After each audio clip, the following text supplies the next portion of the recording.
नमस्कार आदरणीय श्रोताहरू, आज फेरि हजुरहरू माझ एउटा नयाँ एपिसोड, एउटा नयाँ भिडियो लिएर हाजिर भएका छौँ। हाम्रा पछिल्ला भिडियोहरूलाई मन पराइदिनु भएकोमा हजुरहरूलाई धेरै धेरै धन्यवाद छ। आशा छ यो भिडियोलाई पनि हजुरहरूले त्यसै गरी मन पराइदिनु हुनेछ। विदेश भन्ने बित्तिकै दिमागमा ठुला ठुला बिल्डिङ, चिल्लो सडक र महँगा गाडी भएको दृश्य हाम्रो दिमागमा आउँछ। तर यहाँ खाडी मुलुकको कथा भन्ने बेग्लै छ। यहाँ पनि ठुला ठुला बिल्डिङ, चिल्लो सडक र गाडीहरू छन्, तर काम गर्न जाने मान्छेहरूको जीवन भने बेग्लै हुन्छ। 12-14 घन्टा काम गरेर थाकेर जब रुममा आराम गर्न आइन्छ, त्यही बेलामा कुनै अदृश्य शक्तिले हजुरहरूमाथि हमला गर्दा हजुरहरूलाई कस्तो महसुस हुन्छ? आजको हाम्रो एपिसोड राजनजीले पठाउनु भएको छ, जुन उहाँले दुबईमा काम गर्ने क्रममा आफू बस्ने रुममा भोग्नु भएको थियो। आउनुहोस् सुरु गरौँ राजनजीको भोगाई।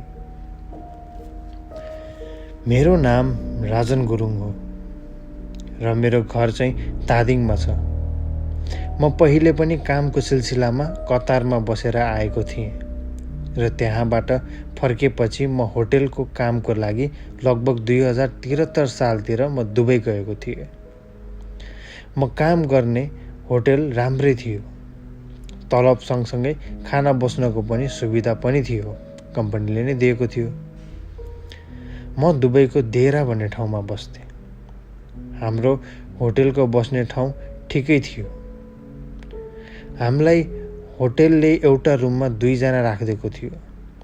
रुममा डबल बेड थियो, मतलब 2 तल्लावाला।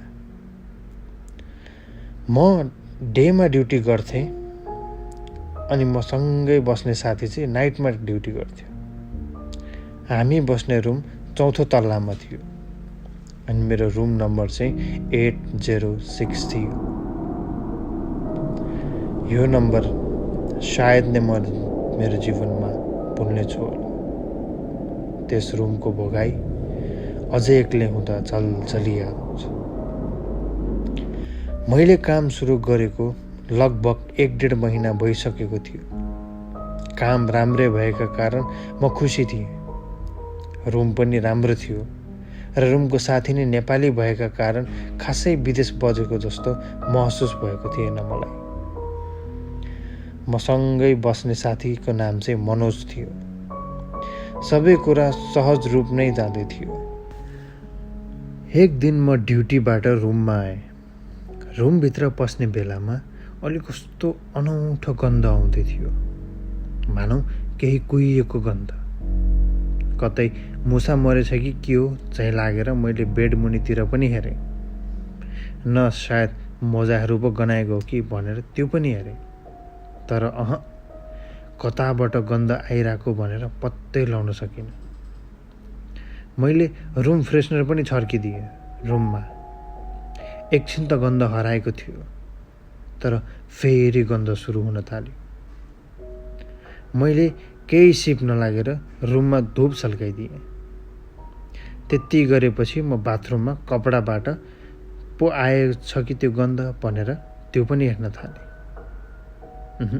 त्यहाँबाट पनि आएको रहेछ। त्यसपछि म बाथरुममा नुहाउन थालेँ। जब म बाथरुमबाट बाहिर आएँ तब सम्म त्यो गन्ध गइसकेको थियो। मैले न कतै मेरै कपडाबाट त कोही गन्ध आएको थिएन भनेर पनि फेरि चेक गरेँ, तर सबै कुरा ठिकै थियो र मैले नि यो कुरालाई यत्तिकै छाडिदिएँ, किनभने एकदम सामान्य कुरा थियो। त्यति गरेर म खाना खाएर सुतेँ। म चाहिँ बेडको माथिपट्टि सुत्थेँ। म एकछिन फोन चलाएर बसेको कुन बेला निदाइ गएछु पत्तै भएन। केही बेरपछि अचानक बिउजिएँ। मलाई भूकम्प आए जस्तै भएको थियो, किनभने मेरो बेड पुरै हल्लिरहेको थियो। म डरले हत्त न पत्त बेडबाट हाम फालेर रुमदेखि बाहिर भागेँ। तर पुरै फ्लोरमा कोही पनि बाहिर निस्केका थिएन। म आफै निन्द्राको तालमा बाहिर थिएँ। एकछिन कुरे, कोही आउँछन् कि भनेर, कोही पनि आएनन्। मलाई पनि बाहिर खासै त्यस्तो केही हल्लिएको जस्तो महसुस भएन। मन डरले नै ढुकढुक गर्दै थियो। नेपालको 72 सालको भूकम्पको सम्झना दिलाइदियो। म रुमभित्र पनि गएर माथि बिस्तारामा चढेको, यसो टाइम हेरेको, रातिको 1:30 जति भएको रहेछ। म त्यसपछि एकछिन बिस्तरैमा पल्टेर गाना सुन्दा सुन्दै निदाएछु। भोलिपल्ट बिहानै रुममा कोही चलेको आवाज आयो। मलाई लाग्यो साथी आएछ। म पनि अब उठ्नु पर्यो ड्युटीको लागि भनेर उठ्न तयार हुँदै थिएँ। बाथरुमबाट सावरको आवाज आयो।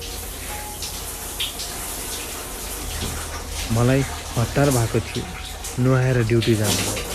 त्यही भएर मैले बाथरुम बाहिरबाट, सोल्टी छिट्टै गर न, ड्युटी जान हतार भयो मलाई पनि। मैले भनेको केही बेरमै सावर बन्द भयो, तर भित्रबाट कोही बाहिर निस्किएन। एकछिन कुरेर मैले यसो ढोका खोल्न खोजेको त ढोका खुल्लै थियो र मैले भित्र हेर्दा त कोही पनि थिएन। म एकछिन झस्केँ। फेरि 1 मिनट लाग्यो। न कतै पानी पो लिक भएको थियो कि त्यही कारणले पो आवाज आएको हो कि जस्तो लाग्यो। तर पानी लिक भएको भए मैले बाहिरबाट बोलाउने बित्तिकै अचानक कसरी बन्द भयो? अनि त्यो रुममा मान्छे चलेको आवाज। मलाई ड्युटी जान ढिला भएका कारण छिटो छिटो गरेर मैले रुमबाट निस्किएँ। म निस्केर जाने बेलामा साथी बल्ल लिफ्टबाट आउँदै रहेछ। हामी यसो हेलो हाई गरेर छुट्टिहाल्यौँ। अर्को दिन मेरो छुट्टी थियो।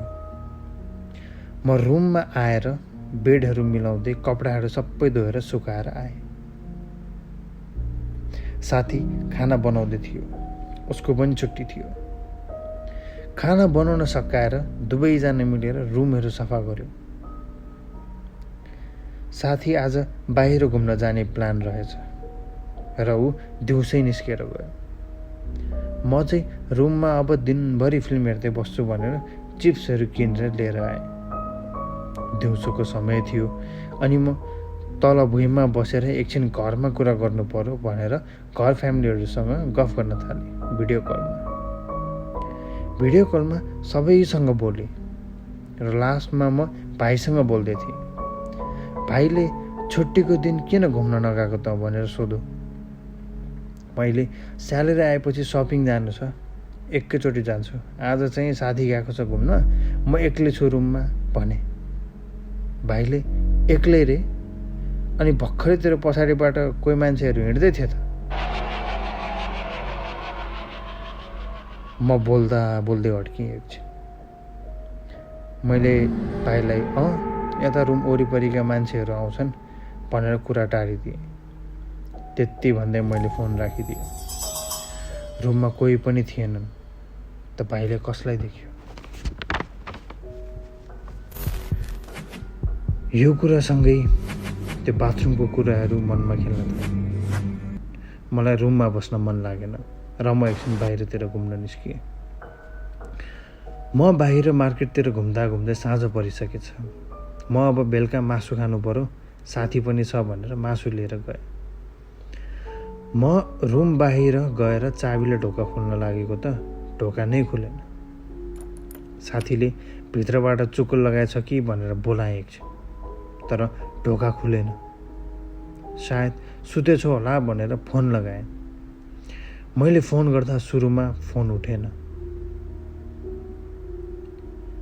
मलाई लाग्यो पक्कै आएर सुतेछ। एकछिनपछि उतैबाट फोन आयो साथीको। मैले हेलो नि नभनी यार ढोका त खोल, म बाहिर छु भने। उसले भन्यो यार म आज बाहिर नै छु, भोलि बिहान मात्र आउँछु भन्यो। म एकछिन अक्कबक्क भएँ। उसले त्यति भनेपछि मलाई ढोका ढकढक गर्ने आँट पनि आएन। त्यही पनि बिस्तारै चाबीले खोल्ने प्रयास गरेँ। त्यो बेला ढोका सर्लक्कै खुल्यो। रुमको बत्ती बालेर मैले सामानहरू भुइँमा राखेँ। म डरले हो या अरू केही, तर रुममा एक्लै भए पनि बस्न एकदम डर लाग्यो। म सायद रुममा एक्लै भए पनि अरू कोही पनि छ कि झैँ महसुस हुन थाल्यो।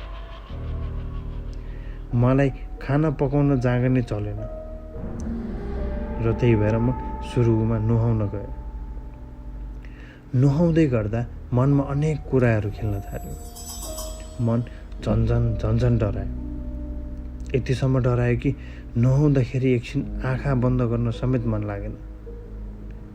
म नुहाएर बाहिर निस्किएँ अनि खाना चाहिँ खानै पर्यो भनेर जसो तसो बनाएँ।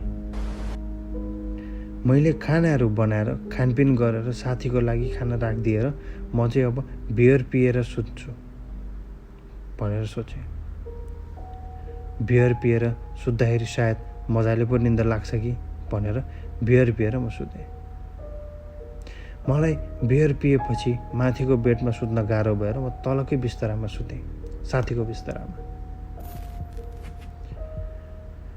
म सबै बत्तीहरू मारेर सुतेको थिएँ। रातिको लगभग 11 बजिसकेको थियो। म निदाउन मात्र केलाएको थिएँ, फेरि त्यही कुहिएको गन्ध वास्स आयो।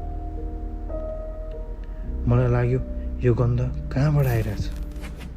यति छिट्टै त मासु नबिग्रिनु पर्ने पनि लाग्यो। त्यत्तिकैमा कोही निसासिएर कराएको आवाज आयो, मानौ कसैले काँटी थिचेर आएको आवाज जस्तै। के चाहिँ रहेछ भनेर मैले जब आँखा खोलेर यसो हेरेको तब हाम्रो रुममा कोही झुन्डिएको देखेँ मैले। लेबरको कपडा लगाए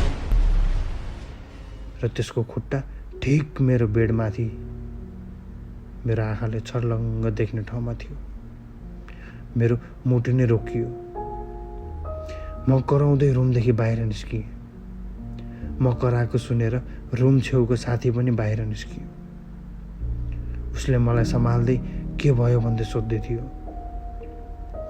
मेरो मुखबाट केही शब्द निस्किएको थिएन, मात्र हातले मेरो रुमको ढोकापट्टि देखाउँदै थियो। साथीले मेरो रुममा गएर बत्ती बालेर हेऱ्यो। उसले केही नै देखेन, न त कुनै गन्ध नै देख्यो। उसले मलाई आज मेरो रुममा सुत भन्यो। म त्यो रात उसैको रूपमा सुतेँ,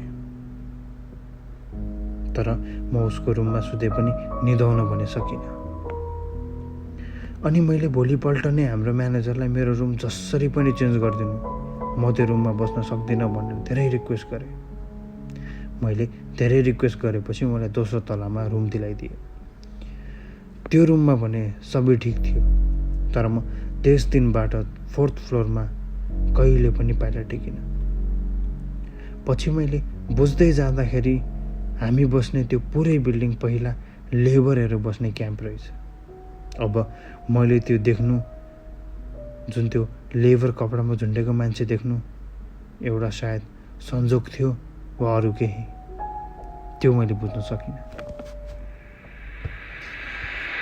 आदरणीय श्रोताहरू, हजुरहरूलाई राजनजीले पठाएको वा उहाँले भोगेको घटना कस्तो लाग्यो?